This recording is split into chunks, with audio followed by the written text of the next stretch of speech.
Hello 12th class students, today we are going to start our new chapter 4 determinants. Students, in the previous chapter we have discussed totally about the matrices and how the algebra of matrices.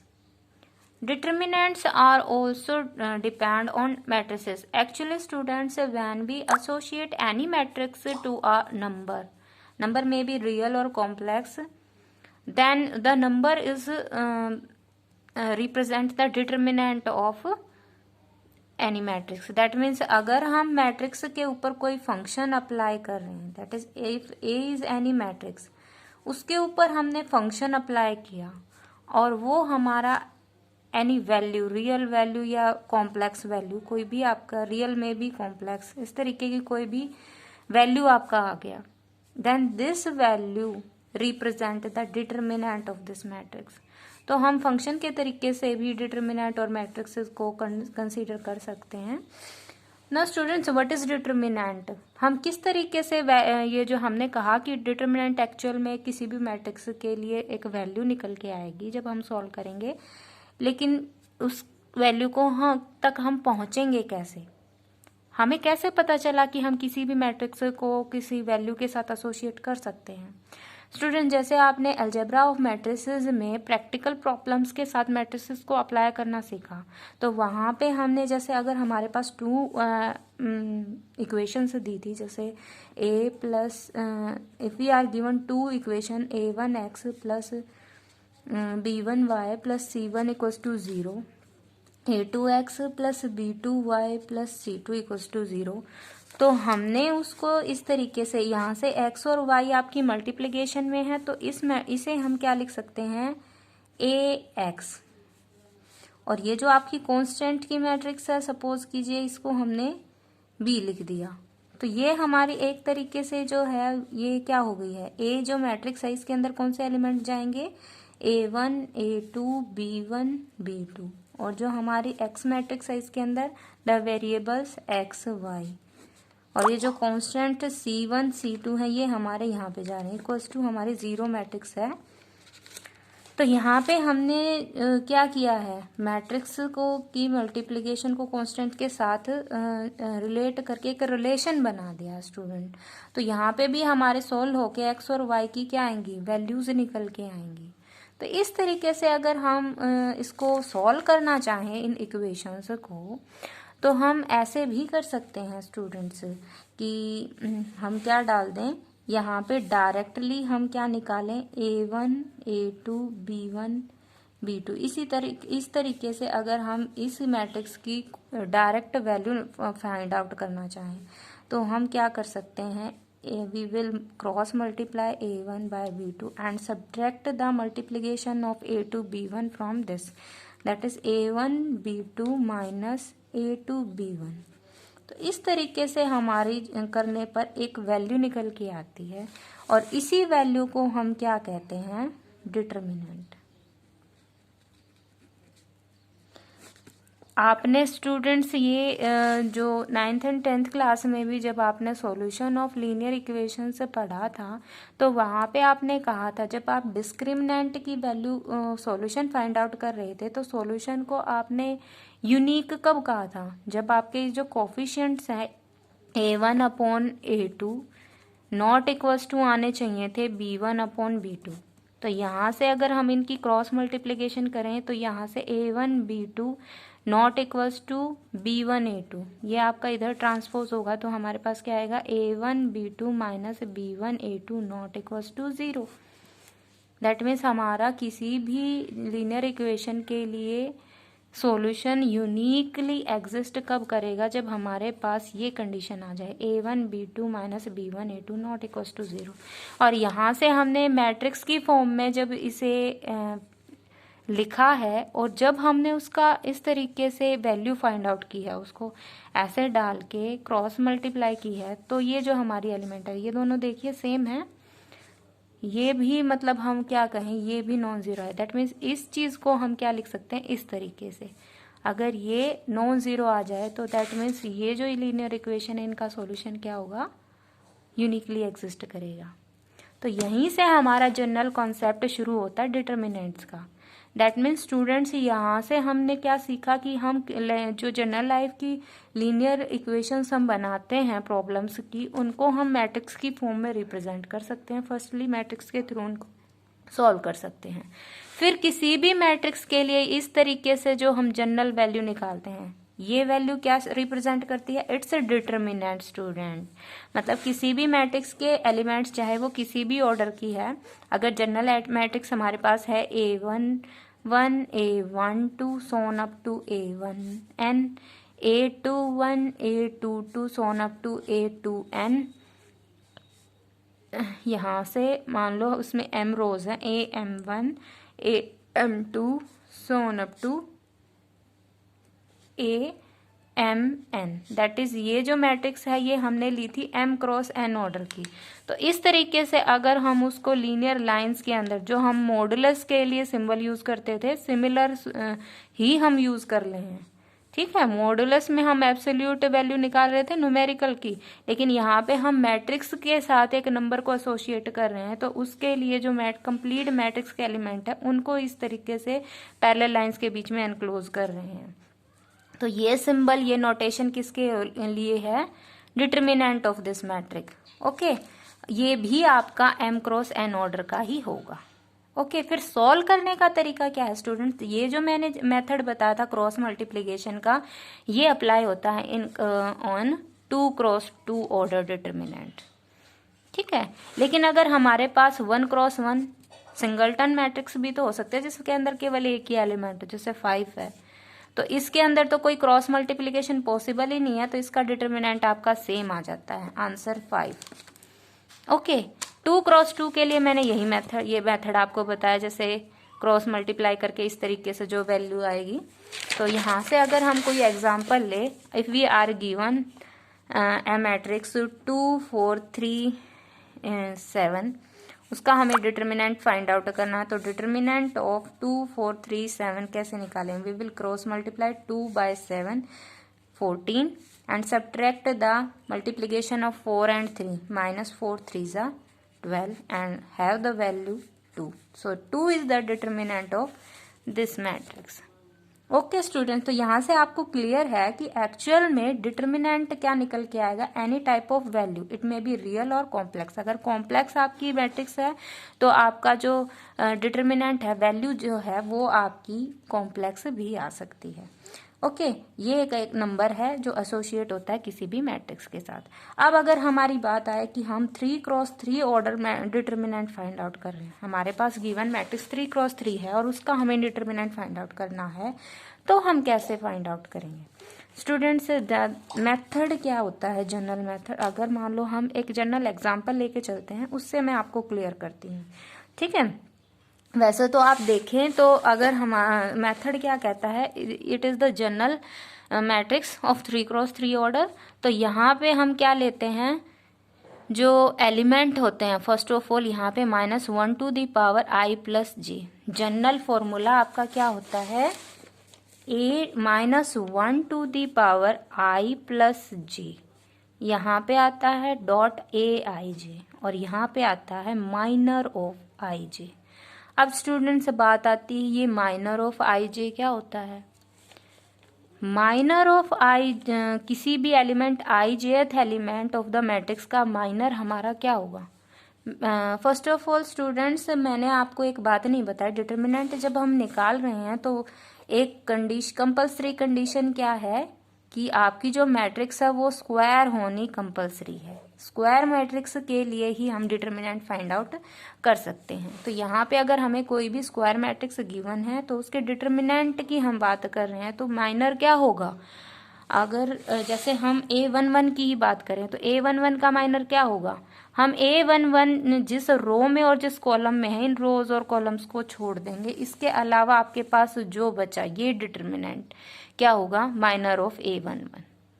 ठीक है, तो यहाँ पे अगर हम देखें तो सभी इस तरीके के एलिमेंट्स लिखेंगे हम, किसी भी एक रो या किसी भी एक कॉलम के, हम किसी भी रो या कॉलम के अकॉर्डिंग डिटर्मिनेंट को एक्सपेंड कर सकते हैं। ठीक है। तो हम जिस भी रो या कॉलम के अकॉर्डिंग एक्सपेंड कर रहे हैं उसके सभी एलिमेंट्स के लिए हमें ये एक्सप्रेशन फाइंड आउट करना है और उन सभी को ऐड कर देना है। This is the summation. Okay, ये आपका समेशन है किसी भी रो या कॉलम के लिए पर्टिकुलर। इस टाइप के सभी एलिमेंट, एक रो या एक कॉलम के सभी एलिमेंट्स के लिए हमें ये सोल्व करके ऐड कर देना है तो हमें डिटरमिनेंट मिलेगा। तो जैसे अगर हम फर्स्ट रो के अकॉर्डिंग इसे एक्सपेंड करते हैं तो यहाँ पे क्या आएगा, -1 to the power first row first column A11 into its minor क्या हुआ, इस और रो और इस कॉलम को छोड़ देना, A22 A32 A23 A33, ठीक है। प्लस नेक्स्ट नंबर के लिए करेंगे यहाँ पे -1 to the power 1 + 2 A12 into its minor क्या होगा, A12 की रो और कॉलम को छोड़ दो, क्या बचा A21 A31 A23 A33 plus -1 to the power A1 + 3 1 + 3 into ये एलिमेंट A13 और इसका माइनर, तो इस ये एलिमेंट जिस रो और कॉलम में है उसको छोड़ देना, क्या बचा, determinant of A21 A31 A22 A32, ठीक है। तो इसको जब आप सॉल्व करके ऐड करेंगे तो आपके पास क्या निकल के आएगा, determinant of this matrix. Okay, तो अगर हम जनरल किसी क्वेश्चन के ऊपर बात करें स्टूडेंट्स, तो जैसे हम एग्जांपल लेते हैं in the fifth question we are given this sixth part. I am taking the sixth part of your fifth question. We are given this, we have to evaluate this and we are expanding this determinant along its first row. तो यहाँ पे हमें क्या formula लगाना है, -1 to the power 1 + 1, यहाँ पे इसके लिए आपका साइन क्या लगेगा, -1 टू द पावर 1 + 2, ये आपका A13 एलिमेंट है तो यहाँ पे लगेगा -1 टू द पावर 1 + 3। तो यहाँ से अगर आप जनरलाइज कर दे स्टूडेंट्स इस रिलेशन को, तो जनरलाइज जब करेंगे तो ये जो -1 की पावर हम निकाल रहे हैं ये आपकी प्लस साइन कब होगी, जब अगर हम जनरली चेक कर लें कि ये जो AIJ है तो IJ का सम अगर इवन आ रहा है जहाँ पे, वहाँ पे हम ये पॉजिटिव ले लेंगे, जहाँ पे ओड आ रहा है वहाँ पे हम क्या ले लेंगे, नेगेटिव। तो अगर हम जनरल इस मैट्रिक्स की फॉर्म में लेके चलें, ये इस तरीके से अगर कोई भी मैट्रिक्स है A11 A21 A231 A12 A22 A32 A13 A23 A33, इस तरीके से कोई भी मैट्रिक्स है तो इसके जनरल के लिए हम बात कर डिटर्मिनेंट निकालते वक्त अगर बात करके चलें तो ये जो है A11 इवन आ गया तो प्लस साइन लेके चलेंगे, 1 + 2 ओड आ गया इसके लिए नेगेटिव साइन चलेगा, 1 + 3 इवन आ गया नेगेटिव प्लस साइन चलेगा, 2 + 1 odd negative sign, 2 + 2 even positive sign, 2 + 3 even odd negative sign, 3 + 1 even plus sign, 3 + 2 odd minus sign, 3 + 3 even plus sign. तो ये दोनों एलिमेंट्स की पोजीशन के अकॉर्डिंग ऐड करके आप पता लगा सकते हैं कौन सा साइन आएगा। तो इन जनरल अगर हम बात करें तो कितनी भी बड़ी मैट्रिक्स क्यों ना हो, first element first row first column जो फर्स्ट टॉप मोस्ट एलिमेंट है वो हमेशा क्या रहना है, प्लस।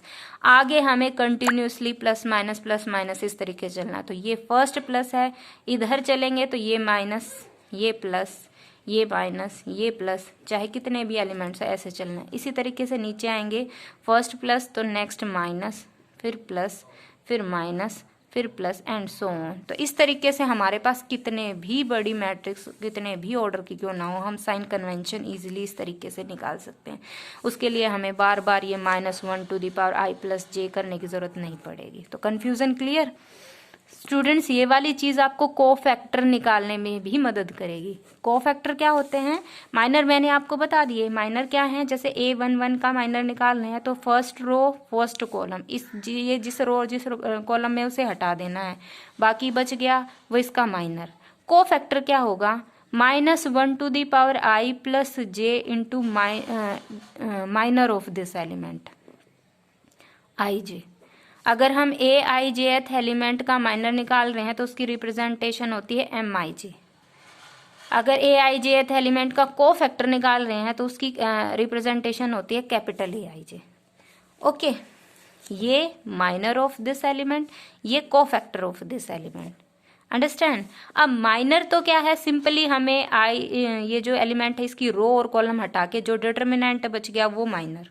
दैट मीन्स A11 का अगर निकाल रहे हैं तो क्या हुआ, माइनर ऑफ A11 क्या बन गया, A22, A32, A23, A33, ये बन गया। ठीक है, सिमिलरली अदर का निकाल सकते हैं, लेकिन को फैक्टर क्या है उसके साथ हमें ये साइन कन्वेंशन और लेके चलनी है। साइन कन्वेंशन मैंने आपको बता दी, तो मतलब जिस भी एलिमेंट का को फैक्टर निकालना है उसे चेक कर लो, I प्लस जे इवन आ रहा है या ओड। अगर इवन आ गया तो positive minor value of the minor ले लो, अगर ओड आ गया तो negative value of the minor ले लो। ठीक है, दैट मीन्स अगर हमारा I प्लस जे इवन है तो को फैक्टर ऑफ आई जे ये हमारा यूं का यूं माइनर आ गया। अगर हमारा I प्लस जे ओड है तो हमारा जो को फैक्टर है वो नेगेटिव ऑफ द माइनर आ गया। बस इतनी सी बात है स्टूडेंट्स, माइनर को फैक्टर में इतना ही डिफरेंस है। समझ आया माइनर को फैक्टर कैसे निकालते हैं। अब स्टूडेंट्स देखिए, हम 3x3 ऑर्डर मैट्रिक्स के ऊपर बात कर रहे थे, उसकी एक्सपेंशन के बारे में।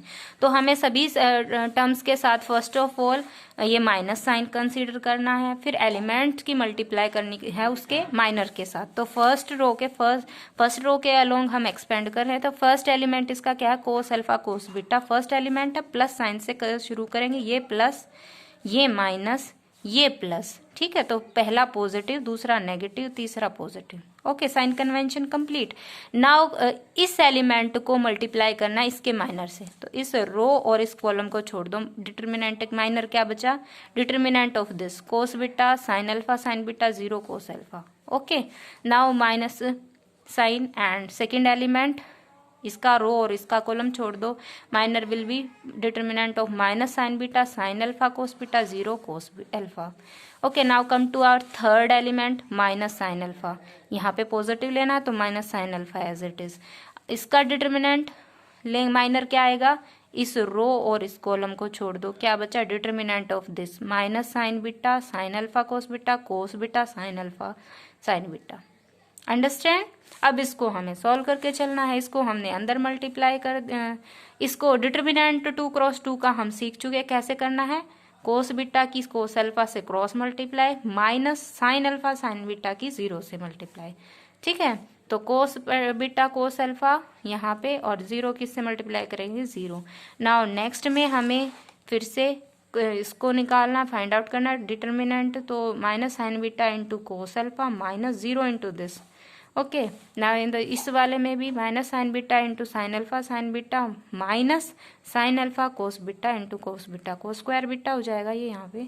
आगे हम सिंपली मल्टीप्लाई करके सोल्व कर देंगे। सोल्व करेंगे तो हमारे पास देखिए यहाँ पे ये आ जाएगा, cos square alpha into cos square beta plus sine square beta, sine square alpha into sine square beta plus cos square beta. Identity आप पढ़ चुके हैं, trigonometric identity, sine square theta plus cos square theta, दोनों आपके angle same होने चाहिए। तो square of the sine cos क्या होता है, 1। तो यहाँ से ये भी आपका 1 हो जाएगा, ये भी 1। हमारे पास क्या है, cos square alpha plus sign, ये अगेन फिर से क्या हो गया, 1। तो इस तरीके से स्टूडेंट्स आप किसी भी 3x3 ऑर्डर के डिटर्मिनेंट को सॉल्व कर सकते हैं। Also we have discussed the concept of the minors and cofactor, तो आप माइनर और कोफैक्टर निकाल सकते हैं। अब बात आती है singular and non singular matrix. Students हमने डिटर्मिनेंट फाइंड आउट करना सीख लिया। अब डिटर्मिनेंट की जो वैल्यू आएगी उसके ऊपर डिपेंड करेगी मैट्रिक्स आपकी सिंगुलर है या नॉन सिंगुलर। अगर डिटर्मिनेंट की वैल्यू आपकी 0 आ जाती है then the matrix will be singular, और if the determinant of the matrix is a non zero number, ठीक है, अगर 0 ना आए डिटर्मिनेंट की वैल्यू सॉल्व होके then it is a non singular matrix. तो आपके एक्सरसाइज में क्वेश्चन यही है, आपको 3x3 2x2 ऑर्डर के डिटर्मिनेंट को सॉल्व करना है एंड माइनर को फैक्टर फाइंड आउट करने हैं। Okay, and in the 6th question आपको प्रूव करना है ये डिटर्मिनेंट इंडिपेंडेंट ऑफ थीटा है।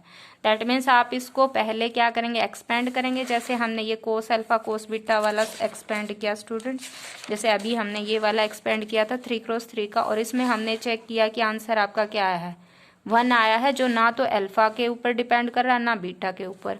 ऐसे ही इस वाले क्वेश्चन में जब आप सॉल्व करेंगे, एक्सपेंड करेंगे, तो ये जो आंसर आएगा एक न्यूमेरिकल वैल्यू आएगी जो इंडिपेंडेंट ऑफ थीटा, उसमें थीटा की कोई टर्म ही नहीं आएगी। दैट मीन्स जो डिटर्मिनेंट आएगा वो क्या होगा, independent of theta. In the 7th question ये आपको चेक करना है कि डिटर्मिनेंट ए किसके लिए वैनिश हो रहा है। दैट मीन्स हमें डिटर्मिनेंट ए 0 दे रखा है ना, यहाँ पे डिटर्मिनेंट ए इक्वल्स टू 0 दे रखा है, तो यहाँ से हम इसको एक्सपेंड करेंगे डिटर्मिनेंट के लिए और इक्वल टू 0 पुट कर देंगे, तो एक्स के लिए सोल्व कर देंगे, इक्वेशन आ जाएगी जिसे। ने लास्ट क्वेश्चन में ये आपको मैट्रिक्स दे रखी है, आपको फाइंड आउट करना है determinant of 3a। That means हमें पहले 3a फाइंड आउट करना पड़ेगा, फिर उसका डिटर्मिनेंट इक्वल्स टू प्रूव करना 27 डिटर्मिनेंट ए। दैट मीन्स ये हम डिटर्मिनेंट ए फाइंड आउट करेंगे इस मैट्रिक्स का, और उसको हमें 27 टाइम्स करना है, उसको स्केलर मल्टीप्लीकेशन करनी है उसकी 27 से। अंडरस्टैंड, आप चेक करेंगे कि दोनों साइड इक्वल आ जाएंगी। So students, your homework, today's homework is to complete exercise 4.1 in your fair notebook. Thank you. Have a nice day.